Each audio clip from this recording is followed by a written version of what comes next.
Para iniciar vamos a iniciar con la entrada. Iniciando encontré este cartel el cual decía el pueblo mexica con este dibujo.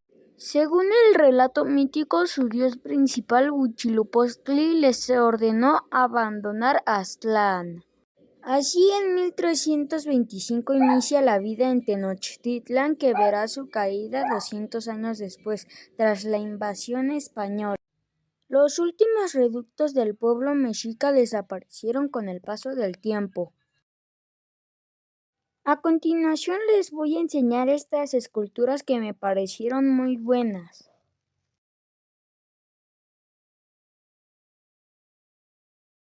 La dualidad del Templo Mayor. La dualidad fue el fundamento en el que los mexicas se apoyaban para explicar y ordenar el cosmos. En tal contexto, el edificio era considerado el centro u ombligo, pues en él convergían tanto los rumbos geográficos con el eje que conectaba verticalmente los niveles del cielo con el inframundo.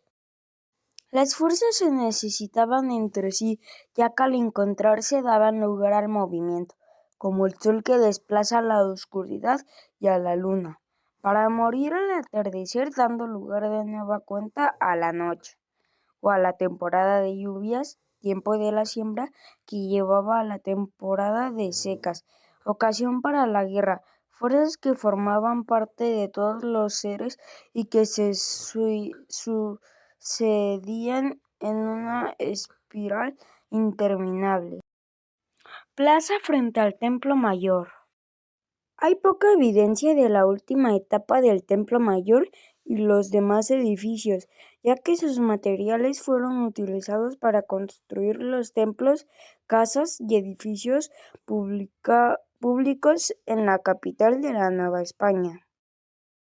En cambio, aún es posible hallar restos de los edificios y del piso de la plaza que rodeaba al Templo Mayor, correspondientes a etapas más antiguas.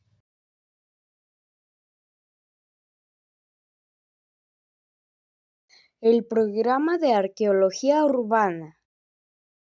El programa de arqueología urbana se creó en 1991 para localizar los edificios del recinto ceremonial de la antigua Tenochtitlán, alrededor del Templo Mayor. En el caso de este vestíbulo se realizaron descubrimientos de las etapas prehispánica, colonial y moderna. Para la época prehispánica se identificaron restos de edificios mexicas desde 1440 hasta 1519 después de Cristo, como el edificio Coaxicalco. Aquí puse la línea del tiempo ya que voy a necesitar los logos para más adelante, y desde aquí iniciamos el recorrido hacia lo que sería el paseo.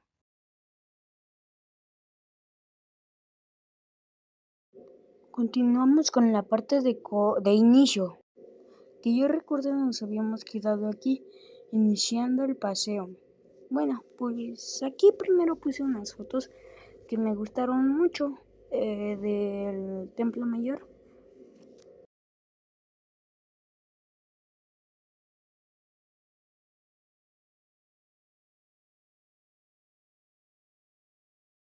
Aquí es donde hacemos la primera parada, en la etapa 4B. Ayaxcatl fue el sexto Tlatoani o señor de Tenochtitlán, 1469 a 1481 después de Cristo. En los inicios de su gobierno ordenó construir la segunda ampliación de la fachada principal del Templo Mayor. De ahí vamos al nacimiento de Huitzilopochtli y la muerte de Coyolxauhqui. El mito narra que la diosa Coatlique se encontraba barriendo en la cima del cerro Coatepec, levantó una bola de plumas y la guardó junto a su vientre. Cuando trató de buscarla se dio cuenta que estaba embarazada.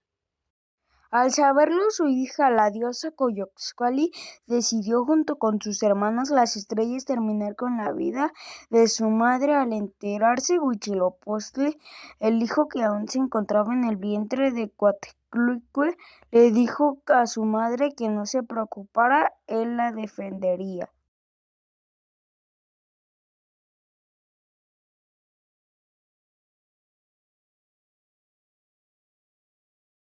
Etapa 4.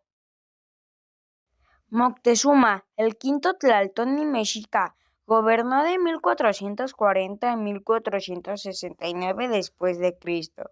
Durante esta época los mexicas consolidaron su poderío. En este periodo el Templo Mayor sufrió una ampliación total. Etapa 3. El Templo Mayor fue ampliado en todas sus fachadas. Durante el gobierno de Itzcoatl, el cuarto Tlatoani mexica, esto probablemente sucedió alrededor del año 1431 después de Cristo. Bajo su mandato, los mexicas comenzaron a ganar poderío a través de alianzas e incursiones en la guerra. Colector de aguas negras. Bajo el andador metálico corre un ducto hecho de ladrillos. Se trata de un colector de aguas construido hacia el año 1900 que cruza bajo la actual calle de Guatemala. Al realizar esta obra pública, el Templo Mayor fue atravesado y destruidas todas las etapas constructivas en un ancho de 2 metros.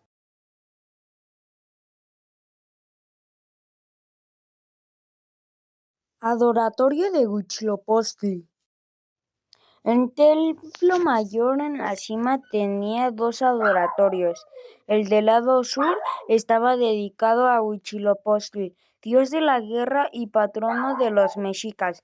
En su interior se conserva una banqueta, interrumpida por un pequeño altar donde seguramente debió colocarse la imagen del dios que, según las fuentes históricas, estaba hecha de semillas. Este adoratorio era el lugar más sagrado de Tenochtitlan, donde se celebraron los funerales de los más importantes dignatarios mexicas.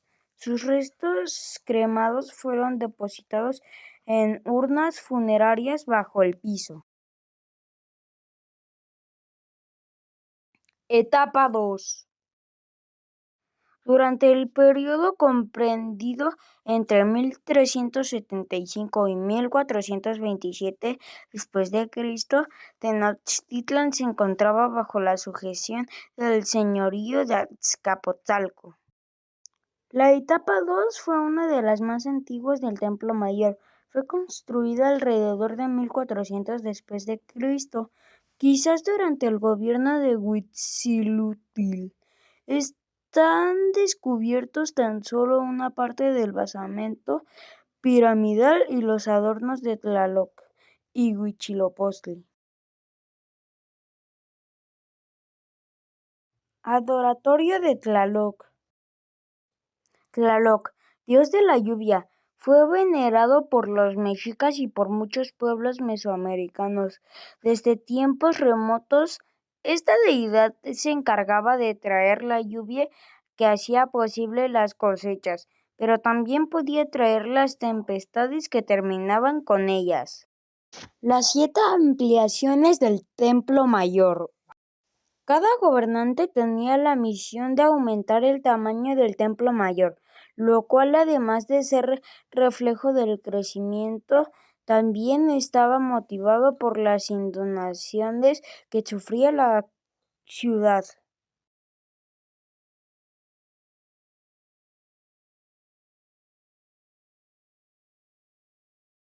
A continuación voy a poner imágenes y carteles que no voy a hablar de ellas porque si no alargaría mucho el video y no queremos que pase eso.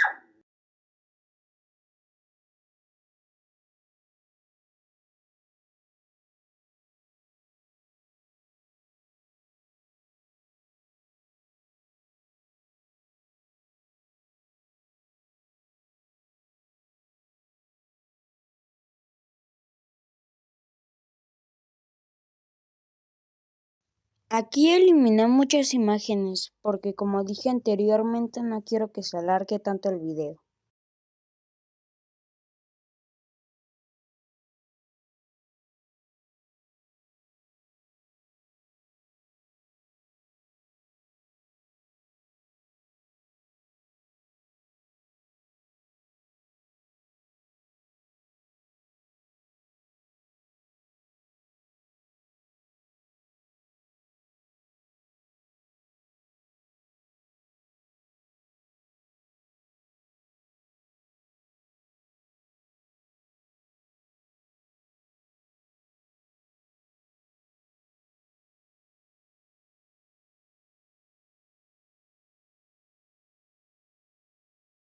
El Templo Mayor y la Catedral Metropolitana. Desde su edificación, el Templo Mayor sufrió 7 etapas de construcción que agrandaron poco a poco su tamaño.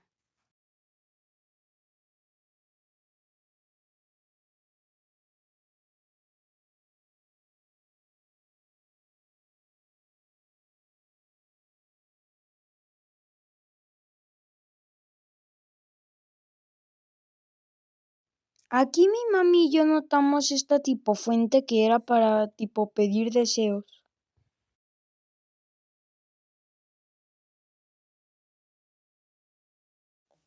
Entrada al museo. Aquí van a ver más fotos que carteles porque no entendí bien hacia dónde tenía que ir ni de dónde iniciaba, pero aquí viene uno. Cuauhtémoc, héroe primogenio del México independiente. Después de su muerte, Cuauhtémoc fue poco relevante entre los escritos de los historiadores novohispanos. Sin embargo, tras la independencia, intelectuales como Carlos María de Bustamante retomarían lo que las escasas fuentes disponibles del siglo XVI reportaban sobre la vida del joven mexica Robert Sands y William Prescott. Entre otros, darían su cariz a la biografía del personaje que adquiriría un brillo heroico y se subrayarían ciertos pasajes de su vida, como la defensa de Tenochtitlan, su tortura y su posterior ejecución.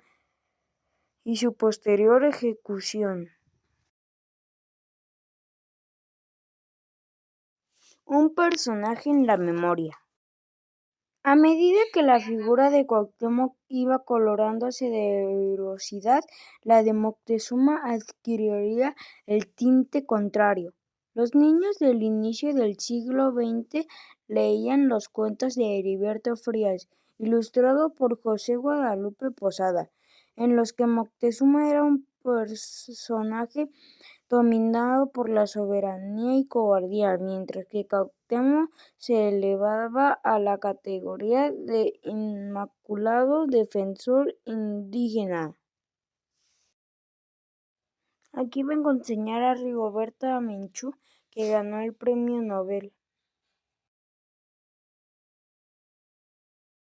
Y con Rigoberta Menchú terminamos esta sala para pasar a la sala 1.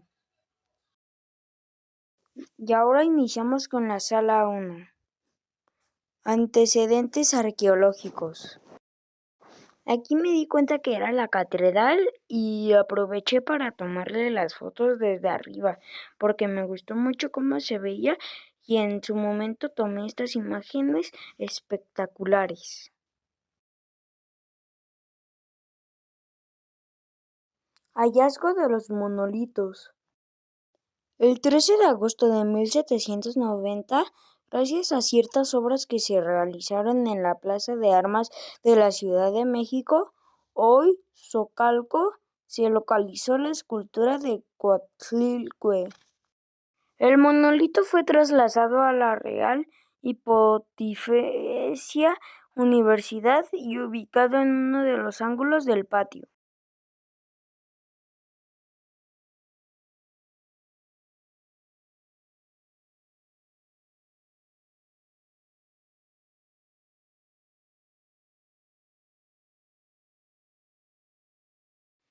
Aquí tomé esta también tipo línea del tiempo porque nos enseña cómo fueron descubiertos algunas esculturas.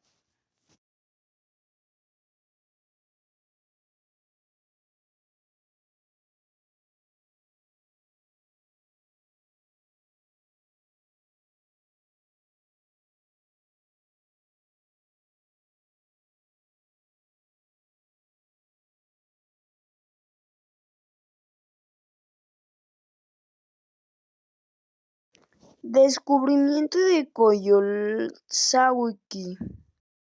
El 21 de febrero de 1978, trabajadores de la Compañía Luz y Fuerza del Centro localizaron accidentalmente una piedra con relieves prehispánicos en la esquina de las calles de Guatemala y Argentina. Un equipo de arqueólogos del Departamento de Salvamento Arqueológico del INAH se hizo a cargo del rescate de la escultura.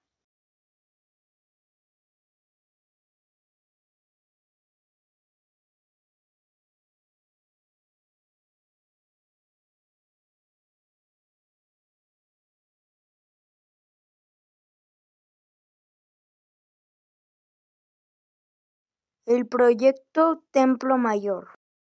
En 1978, un descubrimiento arqueológico dio la vuelta al mundo. Trabajadores de la Compañía de Luz y Fuerza del Centro hallaron accidentalmente una escultura de la diosa lunar Coyolxauhqui. El entonces Departamento del Salvamento Arqueológico del INAH atendió el llamado y semanas más tarde nació el proyecto Templo Mayor, bajo la dirección del prestigiado arqueólogo mexicano Eduardo Matos Moctezuma.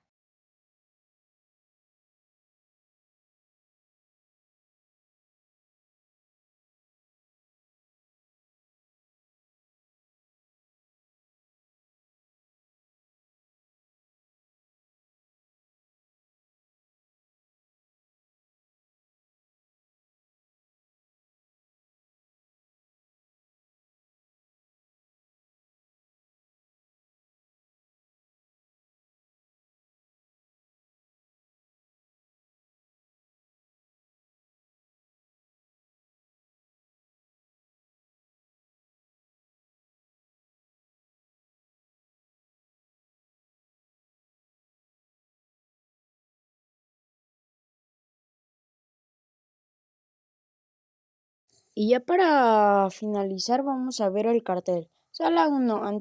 Antecedentes arqueológicos.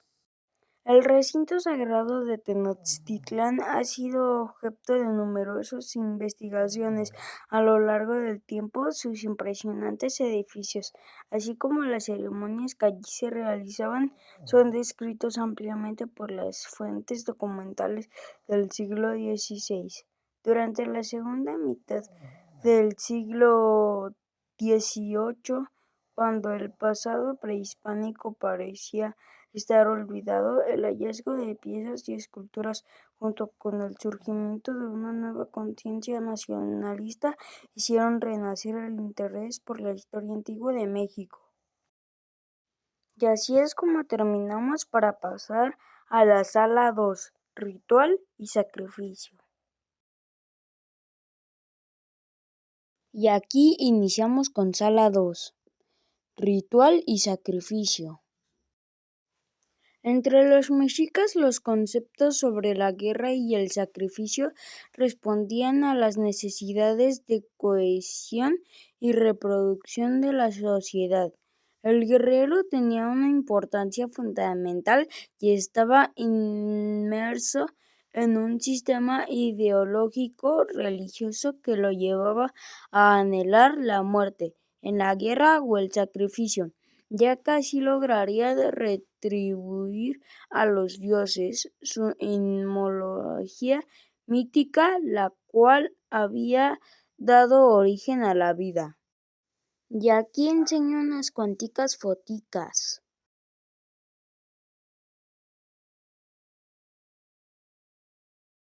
El dios de la tierra abre la boca, con hambre de tragar la sangre de muchos que morirán en esta guerra.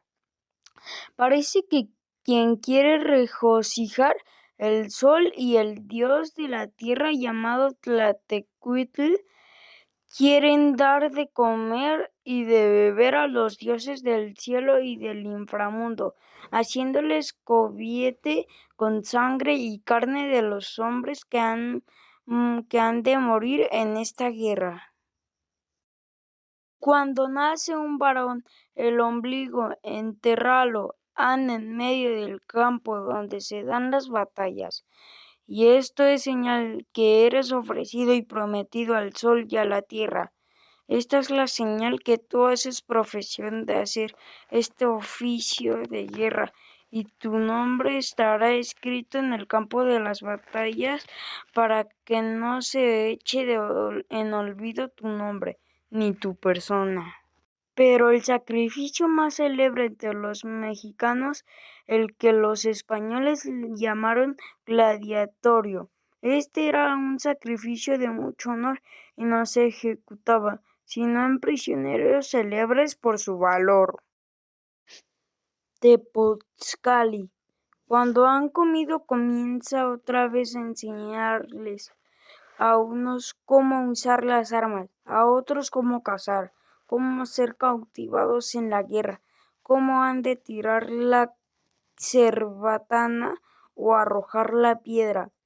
Todos aprendían a usar el escudo, la macana, como lanzar el dardo y la flecha mediante la tiradera, y el arco también, cómo se caza con la red y cómo se caza con cordeles. Otros serán enseñados en las variadas artes de los toltecas. Y aquí enseño estas piedras con caras.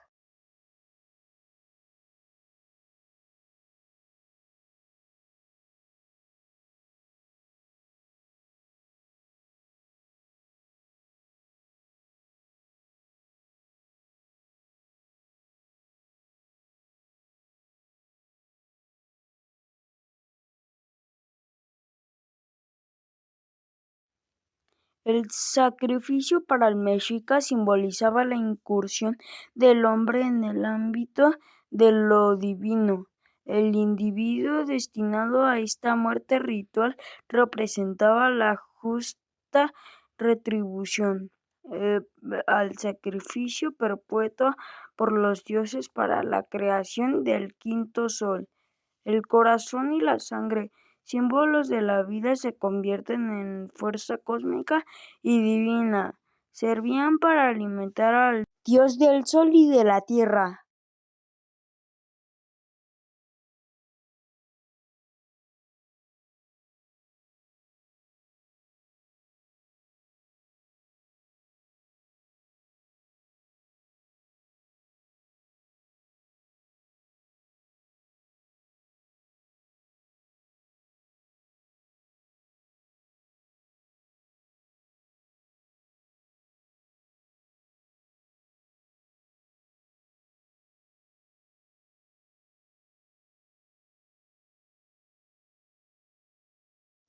Aquí viene lo del nacimiento de Huitzilopochtli, pero como es de cristal y yo estoy en mi casa, no puedo detallarlo bien.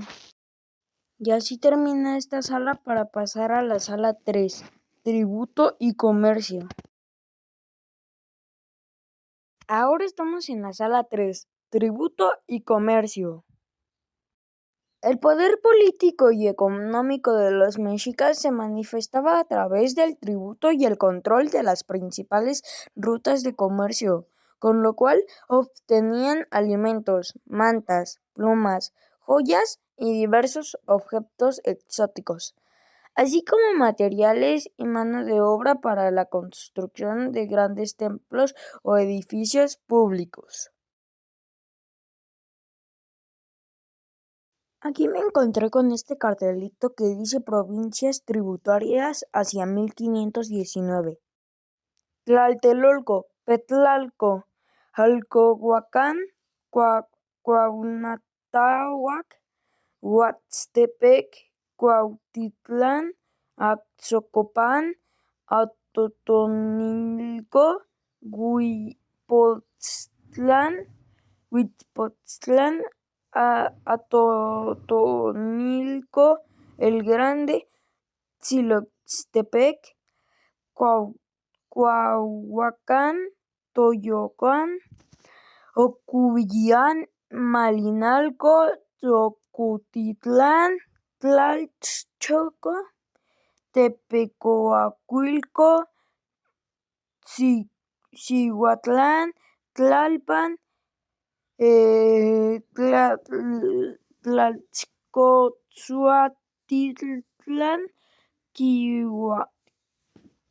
Cuauhtéopan, Yohuatepec, Chalco, Tepeyac, Cuauhtlilahuacán, Coyolapán, Tlaxiquiyahuaco, Tochotepec, Tzoconochaco,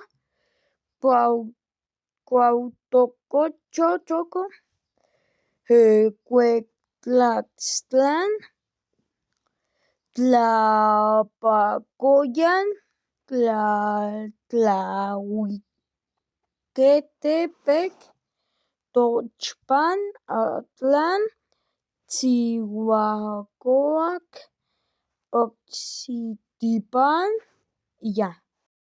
Al lado de ese venía este tipo mapa geográfico, en el cual dice mapa con las 38 provincias tributarias.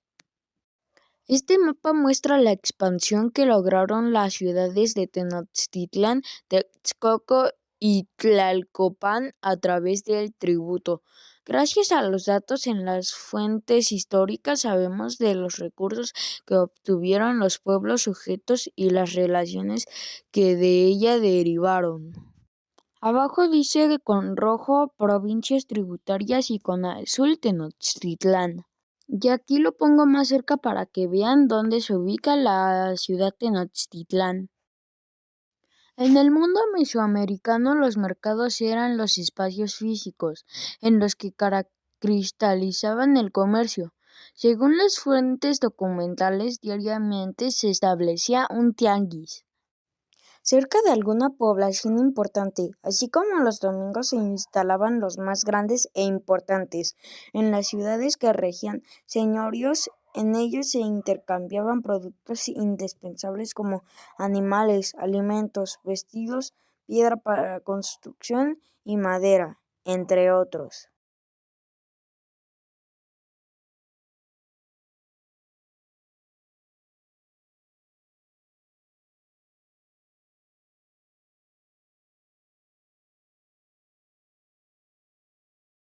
El comercio era una actividad muy importante en Mesoamérica, tanto económica como políticamente. Profesionalmente lo ejercían los llamados pochtecas, quienes reclamaban un origen común y vivían en barrios particulares con una estratificación interna muy especial y un ceremonial religioso propio.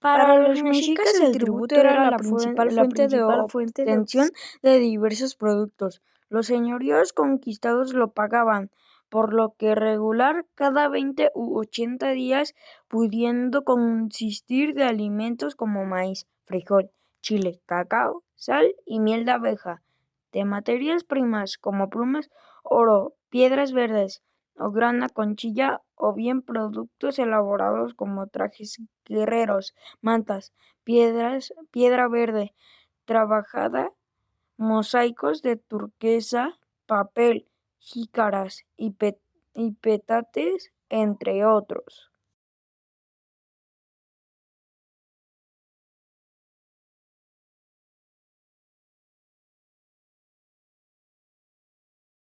El estilo Mezcala se conoce como estilo Mezcala a una tradición de trabajo lapidario que se desarrolló en una región situada dentro del actual estado de Guerrero, al norte y al sur del río Mezcala. Su origen probablemente precede a la era cristiana e incluye sobre todo presentaciones antropomorfas. Y así terminamos la sala 3. Y así es como iniciamos la sala 4, Huitzilopochtli. La mitad sur del templo mayor pertenecía a Huitzilopochtli, el colibrí de la izquierda, dios tutelar de los mexicas. Es factible que se haya tratado de un líder histórico del grupo, elevado al rango de deidad después de su muerte. En cualquier caso, las tradiciones lo presentan como un ser portentoso que manifestándose a través de un águila, los condujo hacia su destino y se posó sobre un nopal para indicarles el lugar donde debían establecerse y edificar su ciudad.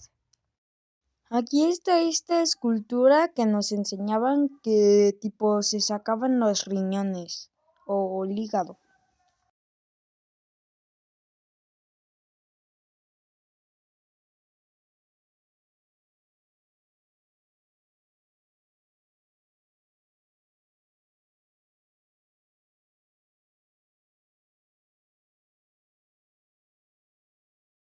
Aquí encontré este cartel que de título lleva El sacrificio humano. Entre los mexicas el sacrificio humano era ante todo un pago para los dioses, puesto que a ellos habían sacrificado en el tiempo mítico para crear todo lo existente. Al mismo tiempo se relacionaba con el culto al sol y a la tierra, los aspectos masculino y femenino del cosmos respectivamente. Para la historia de esta roca, escuché a un papá y a una niña que el papá le estaba explicando que aquí fue una mujer aventada para un sacrificio y que quedó así. Aquí aproveché para tomar estas imágenes espectaculares del Zócalo. Y desde la parte de hasta arriba sí se ve la que estaba en el centro. Y con esta escultura es con la que finalizamos la sala 4 para pasar a la sala 5, Tlaloc. Nos quedamos en la sala 5, Tlaloc. La mitad septentrional del templo mayor estaba consagrada al dios de la lluvia, Tlaloc, una de las divinidades más antiguas y veneradas en Mesoamérica, quien se manifestaba geográficamente bajo distintos nombres y formas, como Chac entre los mayas o Coxijo entre los zapotecas. De acuerdo con sus propias tradiciones, cuando los mexicas arribaron a la Cuenca de México tras peregrinar durante varios siglos, su dios Huitzilopochtli fue recibido y aceptado por Tlaloc, evidenciando que el culto al dios pluvial tenía carta de antigüedad y legitimidad en la región.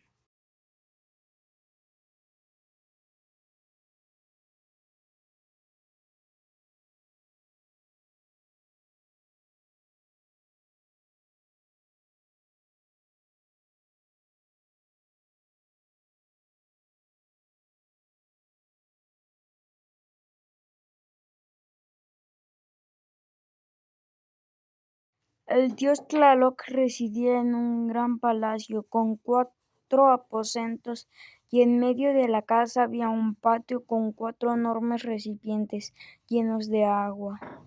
El primero fecundicía la tierra para que dé buenos frutos. El segundo hace ambularse las mieses y hacer perderse los frutos. El tercero hace helar y secar las plantas. El cuarto produce sequía y esterilidad. Tiene el dios a su servicio muchos fragmentos pequeños de cuerpos son azules, blancos, amarillos o rojos. Regar sobre la tierra. Cuando el Suprema Claus de la lluvia ordena y cuando truenan, es que dejarán cántaro, y si algún rayo cae, es que un sargento de la fe en vasija rota viene sobre la tierra. Como pueden ver, no tengo aquí bien, ya que como estoy en mi casa y lo estoy editando desde ahí, no se puede ver aquí bien el vidrio porque atrás hay luces y no se distingue bien, pero recomiendo que vayan a visitar el Templo Mayor para que lo lean bien. Y con el vidrio de cristales, como pasamos a la sala 6, Flora y Fauna. En esta sala se exhiben los restos de plantas y animales recuperados por el proyecto Templo Mayor durante 35 años de excavaciones.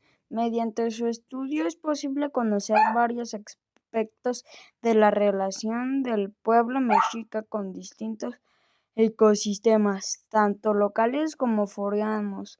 Algunos fueron explotados directamente por ellos, mientras otros fueron aprovechados gracias a la conquista de territorios a lo largo de su expansión imperial o por el intercambio comercial. Compremos pues piedra y madera con lo que se da en el agua. Hágase pues así. Por esto inmediatamente pescaron y cogieron peces, renacuajos, anécidos, camaroncillos, ranas, todos los pájaros acuáticos. Clima templado. Se presenta en altitudes mayores a los 2000 metros sobre el nivel del mar. Su vegetación está representada por bosques de coníferas y en México son abundantes los bosques mixtos de pinos y encinos. Se distribuyen en las cadenas montañosas como la que conforma la Cuenca de México. Los bosques templados son comunidades siempre verdes, debido especialmente a las abundantes poblaciones de coníferas.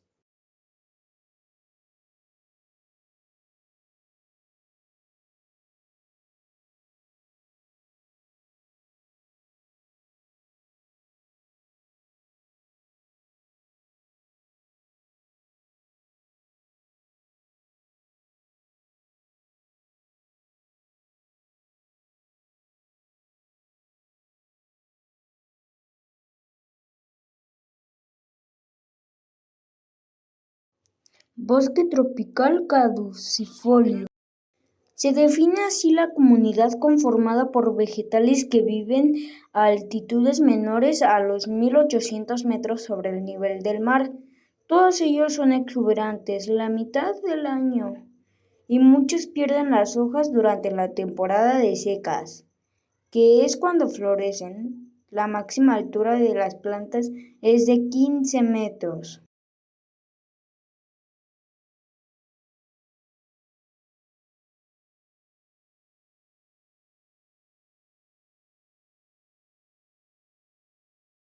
El atavio de Tlaloc en la ofrenda 102.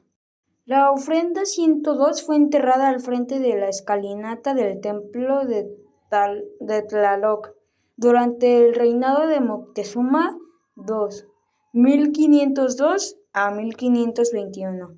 Debido a sus peculiares condiciones, se conservaron objetos nunca antes vistos.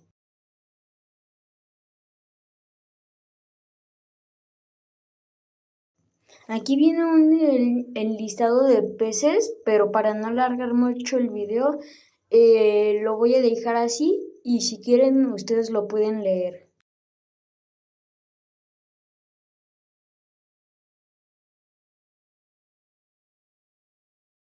Aprovechamiento de recursos marinos.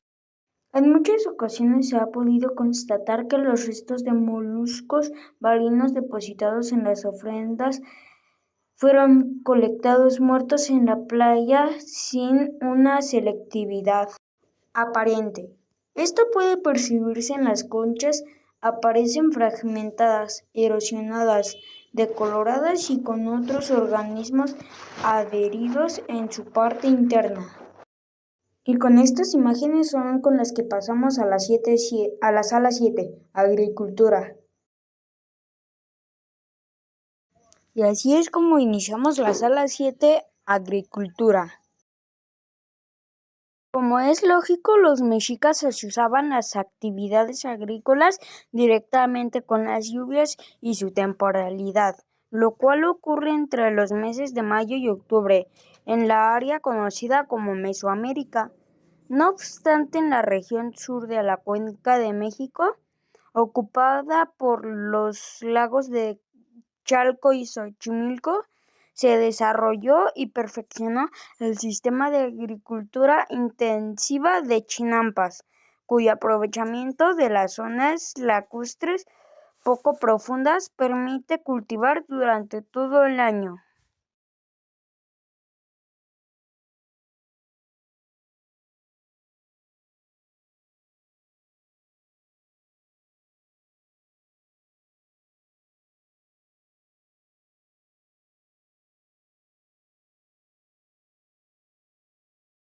Una vez conquistada la Cuenca de México, Tenochtitlán pasó a ocupar una posición estratégica con respecto a las demás ciudades de la región. Además, el medio lacustre ofrecía a su población una gran cantidad de recursos alimentarios.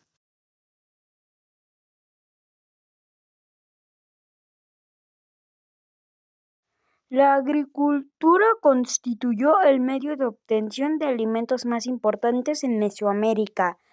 Los mexicas cultivaban principalmente mediante el sistema de chinampas que en esa época casi cubrían los lagos de Chalco y Xochimilco. Otros sistemas agrícolas se participaban en la Cuenca de México dependiendo de la topografía. Aquí nos muestra la agricultura con sistemas de riego, chinampa, minerales, sal, cal, obsidiana, basalto, arcilla. La región representada corresponde a una reconstrucción de la Cuenca de México durante el periodo azteca de 1325 a 1521. Cuando parte de su superficie estaba cubierta por un sistema de lagos que proporcionaba a los habitantes de la región recursos para la caza, la pesca y la recolección. Aquí nos enseñan un tipo origen de los dioses, donde en medio está Tlaloc, arriba a la derecha está Xilonen, abajo a la derecha está Zipetoltec, abajo en medio está Chichatucuec, en medio está, ya dije que Tlaloc, arriba en medio está Mayanuel, arriba a la izquierda está Chicomecuatl, abajo a la izquierda está Cintegotl.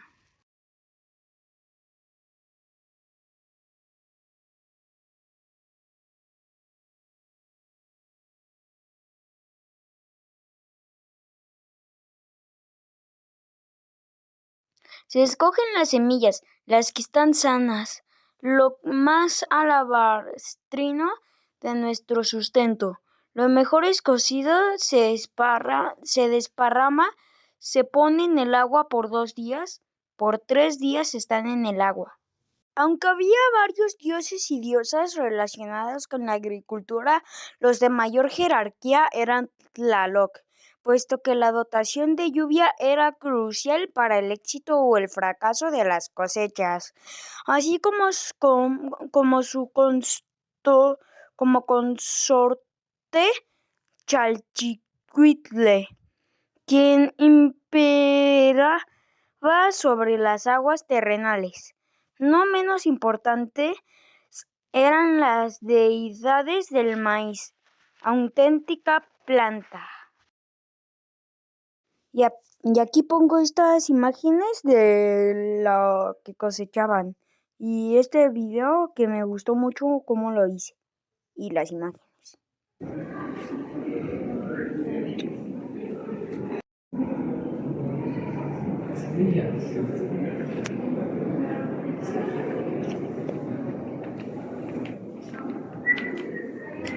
Y ya para finalizar, vemos este cartel, el cual dice: el que se traten en este oficio el maíz que vende es limpio, gordo, sin alguna falla, socia, mayoso y duro, y cada género de maíz lo vende por sí. El blanco, el prieto, esto. Como pueden ver, no me salió muy bien el texto, ya que pues la foto no está bien tomada y como anteriormente dije, lo edito desde mi casa. Y ya para finalizar, vemos estas fotos de las cosechas.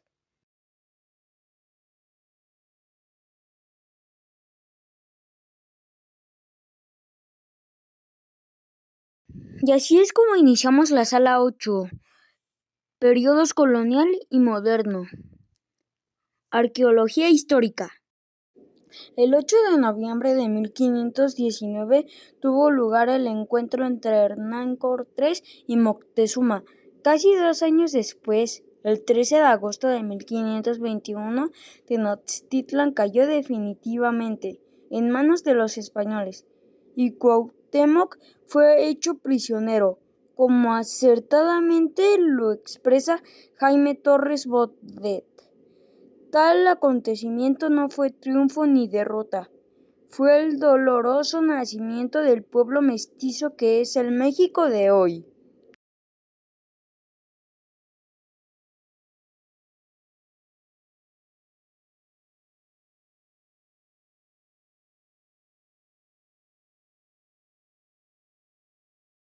Aquí viene un texto, pero como pueden ver, no es bien visto.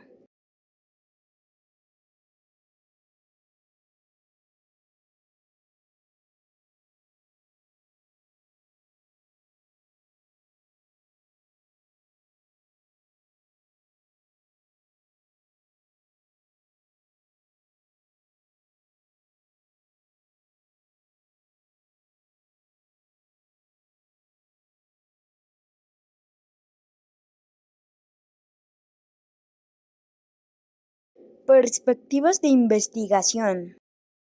Con el objetivo de investigar a este personaje y su historia de vida, se integró un equipo interdisciplinario. Han aprendido a Cuauhtémoc. Es creado por la guerra Tenochca. Es cercado por la guerra el Tlatelolca.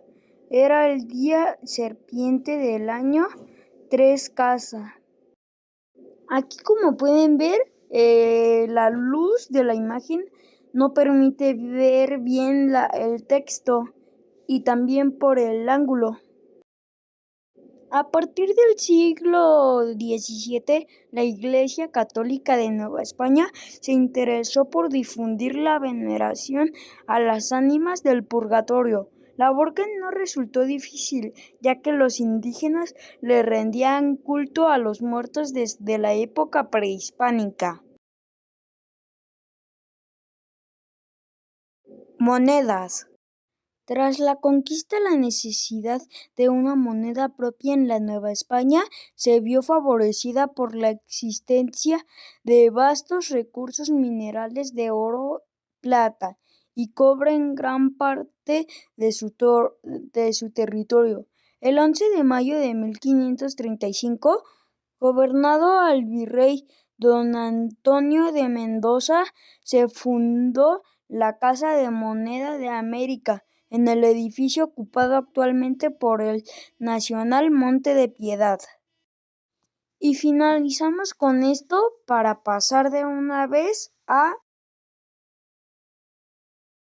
la sala de en medio y final. La piedra. Gracias a los estudios petrográficos de Jaime Torres Trejo del INAH, sabemos que el monolito de la Tlaltecuhtli fue tallado en un bloque de andesita de lamprobolita. Esta es una roca volcánica extrusiva de tonalidades rosáceas y violáceas, la cual es relativamente suave, ligera y porosa. El estado de conservación.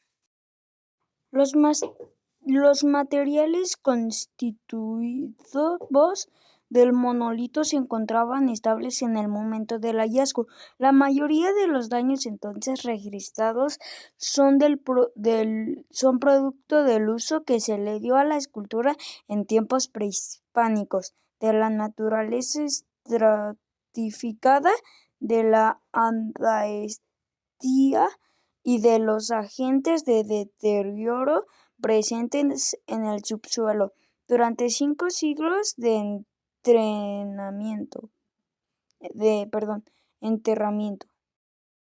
Esta es la roca de la que estamos hablando, una que habíamos visto anteriormente.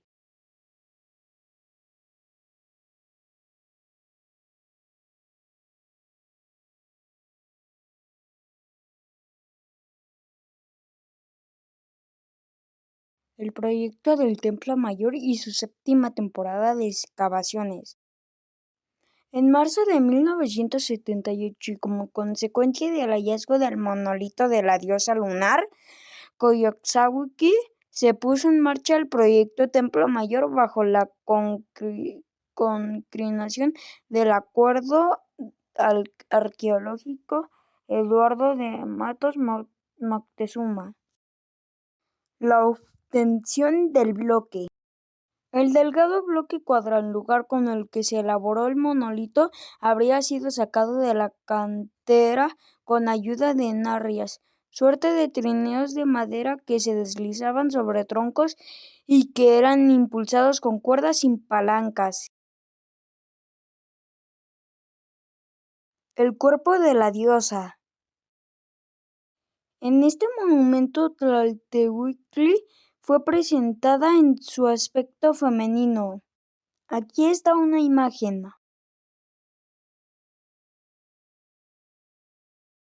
Aquí aproveché para tomarme estas fotos. Y ya para finalizar, encontré este cartelito que dice: el día 25 de noviembre de 1982, el presidente de la República, José López Portillo, entregó al pueblo de México la zona arqueológica del Templo Mayor de Tenochtitlán.